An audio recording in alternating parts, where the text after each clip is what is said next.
Hello everyone. তো আজকে আমরা চলে আসলাম হচ্ছে এলেতে। এলেতে আমরা বাংলাপাড়ায় চলে আসছি। এইখানে কয়েকটা আপনার স্ট্রিট নিয়ে হচ্ছে গিয়ে বাংলাপাড়া অনেক বড় না, খুবই ছোট করে। বাট এখানে টুকটাক বাঙালি দোকান অনেক বেশি। এখানে বাঙালি লোকজন আপনি বেশি দেখতে পাবেন। এখানে বাংলায় লেখা, দেয়ালে বাংলা অনেক কিছু পোস্টার ক্রিয়েট করা। তো এখন আমরা হচ্ছে চলে যাব এই যে লা বাংলা বাজারে।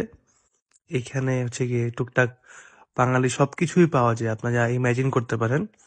সবগুলোর প্রাইস আমার কাছে একটু এক্সপেন্সিভ মনে হয়েছে।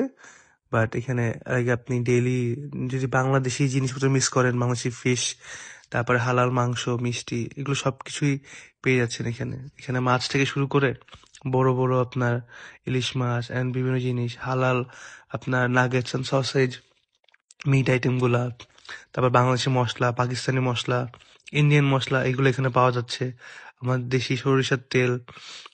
এখানে হচ্ছে কি আপনার মাছ আর মাংস বিক্রি করে। আর এখানে আপনি হচ্ছে গিয়ে দেশি সবজি, তারপর হচ্ছে গিয়ে বিস্কিট, কন্টেনার আইটেম গুলা পেয়ে যাবেন।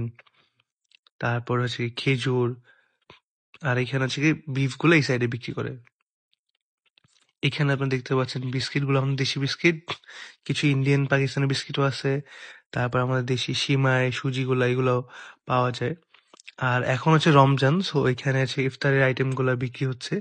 উপরে দেখতে পাচ্ছেন যে জিলাপি বিক্রি হচ্ছে। এইখানে মিষ্টির আইটেম গুলোর প্রাইস একটু বেশি। সবকিছুর প্রাইস বেশি, বাট মিষ্টি গুলা একটু মানে রেয়ার, তো এখানে ওইগুলার দাম বেশি। আর এখানে দেখতে পাচ্ছেন সব ড্রাই আইটেম, ডাল, তারপরে চাল, মশলাগুলা। এখানে ইন্ডিয়ান, পাকিস্তানি, বাংলাদেশি মিক্স।